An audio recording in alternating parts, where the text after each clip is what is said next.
एक negative reaction आ जाए stock में। और ध्यान रखिएगा TCS अपने 52 वीक लो के काफ़ी करीब है। लेकिन इस चर्चा को पूरी कर लेते हैं और एक बार सुमित के पास वापस जाते हैं और जान लेते हैं नए CEO के बारे में।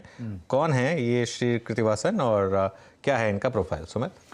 हाँ, ये एक इम्पॉर्टेंट अपडेट है कि जो बड़ा बदलाव हुआ है उसके बाद अब जो नए CEO MD CEO साहब आ रहे हैं उनकी प्रोफाइलिंग कैसी है। दरअसल 34 साल से ये कंपनी के साथ कार्यरत हैं और 1989 में TCS के अंदर शामिल हुए थे और तब से ये TCS में कामकाज कर रहे हैं बतौर प्रेसिडेंट और BFSI सेगमेंट के ग्लोबल हेड के तौर पे ये कामकाज कर रहे हैं।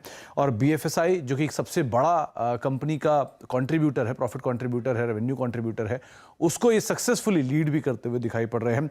डिलीवरी, CRM, सेल्स में इन्होंने लीडरशिप रोल के अंदर कामकाज भी किया है और एजुकेशन क्वालिफिकेशन में 1987 में ये IIT कानपुर से मैनेजमेंट इंजीनियरिंग में मास्टर्स डिग्री और मद्रास यूनिवर्सिटी से मैकेनिकल इंजीनियरिंग भी की है। तो अगर पुराने प्रोफाइलिंग के हिसाब से देखा जाए तो जो राजेश गोपीनाथन साहब थे वो कंपनी के अंदर सन 2001 से कार्यरत थे और उन्होंने करीब करीब 22 साल इस कंपनी में दिए हैं।